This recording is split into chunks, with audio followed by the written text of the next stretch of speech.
পৃথিবী নিজেকে কেন্দ্র করে প্রতি ঘন্টায় ১,৬৭৫ কিলোমিটার স্পিডে ঘুরছে। পৃথিবীর সাথে আমরা নিজেরাও ঘুরছে পৃথিবীর সমস্ত কিছুই। এখন প্রশ্ন হচ্ছে, পৃথিবী যদি হঠাৎ করে ঘূর্ণন বন্ধ করে দেয় তাহলে কি হবে? মনে করুন আপনি একটা বাসে উঠলেন যা ঘন্টায় ৮০ কিলোমিটার বেগে চলছে। হঠাৎ করে বাসটা কষে একটা ব্রেক দিলে কি হবে? সবাই একই সাথে সামনের দিকে ঝুঁকে পড়তে হবে। যদি বাসটা ব্রেক না দিয়ে রাস্তার পাশে একটা আস্ত গাছের সাথে ধাক্কা লাগে তখন কি হবে? সবাই এত জোরে ছিটকে যাবে যে কেউই বেঁচে থাকার মতো থাকবে না। সামান্য একটা বাস যদি হঠাৎ করে থেমে এত ভয়ানক হতে পারে, তবে ঘন্টায় ১,৬৭৫ কিলোমিটার স্পিডে চলা পৃথিবীর ঘূর্ণন বন্ধ হয়ে গেলে কি হতে পারে তা কল্পনারও বাইরে। চলুন সে সম্পর্কে জেনে নেওয়া যাক।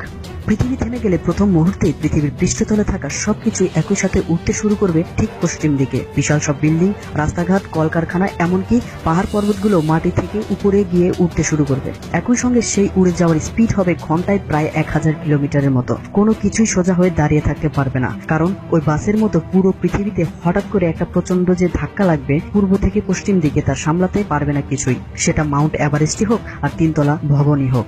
এছাড়াও মানুষ এমনভাবে উড়াল দেবে যেভাবে একটা পিস্তল থেকে বুলেট বের হলে যে স্পিডে বের হয় ঠিক সেভাবে। মানুষ একেবারে কিছুক্ষণের মধ্যে নিশ্চিহ্ন হয়ে যাবে, কারণ হঠাৎ করে আপনি যদি ১,২০০ ফিট প্রতি সেকেন্ডে ছিটকে গিয়ে উঠতে শুরু করেন, তবে আপনার শরীরে প্রতিটি হাড় থেকে মাংস এবং শিরা উপশিরা আলাদা হয়ে যাবে এবং রক্ত নিচে পড়ে না গিয়ে বাতাসে ভাসতে থাকবে। এর কারণ হচ্ছে বাতাসের সাথে আপনার শরীরের যে ঘর্ষণ হবে এই মারাত্মক স্পিডে তা সহ্য করার মতো ক্ষমতা আপনার শরীরে নেই। প্রথম কয়েক সেকেন্ডে দুই স্থানে থাকা মানুষ বেঁচে যাবে। প্রথমত বেঁচে যাবে আকাশে প্লেনে উড়তে থাকা এবং একেবারে উত্তর দক্ষিণ মেরুতে থাকা লোকেরা, কিন্তু সেটা কয়েক সেকেন্ডের জন্য, কারণ পৃথিবী থেমে যাওয়ার কয়েক সেকেন্ড পরেই শুরু হবে ভয়ানক ধুলোর মেঘ জমা, যা শুরু করবে ঝড় এবং প্রচন্ড বজ্রপাতের। সেই বজ্রপাতের বিদ্যুতের গতি এতটাই বেশি হবে যে বিমানগুলো ১ সেকেন্ডের ভিতরে ভস্ম হয়ে যাবে। বজ্রপাতের ফলে মারাত্মক বিদ্যুতায়নের সৃষ্টি হবে। মেরু অঞ্চলে যারা থাকবে তারা প্রথমে হয়তো বেঁচে যাবেন, কিন্তু হঠাৎ করে থেমে যাওয়ার কারণে পৃথিবীতে প্রচন্ড একটা ধাক্কার মতো বাতাসের সৃষ্টি হবে। একটা পারমাণবিক বোমা বিস্ফোরিত হলে হঠাৎ যেমন প্রচন্ড শক ওয়েভের সৃষ্টি হয়, ঠিক তেমনি অসম্ভব ভয়ানক একটা শক ওয়েভের ধাক্কা গিয়ে লাগবে মেরুগুলোতে। এতে সেখানে বসবাসকারীরা একেবারে ছিন্ন বিচ্ছিন্ন হয়ে যাবেন। বাতাস যদি ১৭০০ কিলোমিটার গতিতে প্রতি ঘন্টায় বইতে শুরু করে তাহলে কি হবে জানেন? পুরো পৃথিবীর স্থলভাগ এবং সমুদ্র সহ সবকিছুতেই আগুন লেগে যাবে। এত ভয়ানক আগুন লাগবে যে সমুদ্রের পানি শুকিয়ে যাওয়া শুরু করবে।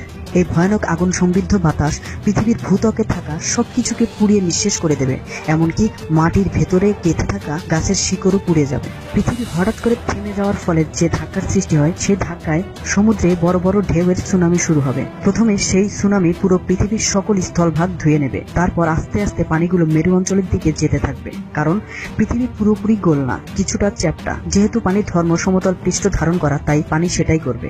সে সেই কমলা লেবুকে পারফেক্টলি গোল করে ফেলবে। ফলে পুরো পৃথিবী একেবারে শুকিয়ে কাঠ হয়ে যাবে। মানে হচ্ছে পৃথিবীর ৯০ ভাগই হয়ে যাবে ভূভাগ, যেটা এখন আছে মাত্র ২৯ ভাগ। এবার আসি সূর্যের কাছে। সূর্য যেখানে থাকবে সেখানেই হঠাৎ করে থেমে যাবে। তার মানে পৃথিবীর একদিকে স্থায়ীভাবে দিন হওয়া শুরু করবে, আরেকদিকে স্থায়ীভাবে অন্ধকার হবে। একই স্থানে দাঁড়িয়ে থাকার কারণে পৃথিবীর কেন্দ্রের যে প্রচন্ড উত্তপ্ত ধাতব কোরটি আছে, যা পুরো পৃথিবীকে একটা আস্ত ম্যাগনেটিক ফিল্ড তৈরি করে রেখেছে, সেটিও থেমে যাবে। ম্যাগনেটিক ফিল্ড ধ্বংস হয়ে যাওয়ার ফলে ওজোন স্তরও থাকবে না। আর সূর্য পৃথিবী পৃষ্ঠকে এসব তেজস্ক্রিয় রশ্মি দ্বারা এতটাই গরম করে ফেলবে যে পৃথিবীর ওই অর্ধেক ভাগে কোনো জীবিত মানুষকে সেখানে দাঁড় করালে কয়েক সেকেন্ডের মধ্যে তার মাথা পুড়ে মস্তিষ্ক গলে যেতে থাকবে, যদিও তখন মানুষই পাওয়া যাবে না। বাকি অর্ধেক, যেটি স্থায়ীভাবে রাত হয়ে গিয়েছিল, সেটির কি হবে? টানা কয়েক মাস রাত চলার পর ওই পুরো অর্ধেকটা জমে পুরোপুরি বরফ হয়ে যাবে। মানে একদিকে পুড়তে থাকবে, আরেকদিকে প্রচন্ড ঠান্ডায় জমিয়ে ফেলবে। এরপরে পৃথিবী যদি আবারও ঘূর্ণন শুরু করে, তবে এই ধাক্কা কাটিয়ে উঠতে উঠতে পৃথিবীতে কোনোভাবেই জীবন বলতে কোনো কিছুই বেঁচে থাকবে না। এমনকি একটা ছোট জীবাণু বাঁচতে পারবে না। সেটা হয় পুড়ে যাবে, না হয় জমে শক্ত হয়ে যাবে। তবে এটুকু জেনে রাখুন, পৃথিবীর এই ঘূর্ণন কিন্তু স্থিতিশীল নয়। যে কোনো কারণেই এই ঘূর্ণন পরিবর্তন হতে পারে এবং হচ্ছে।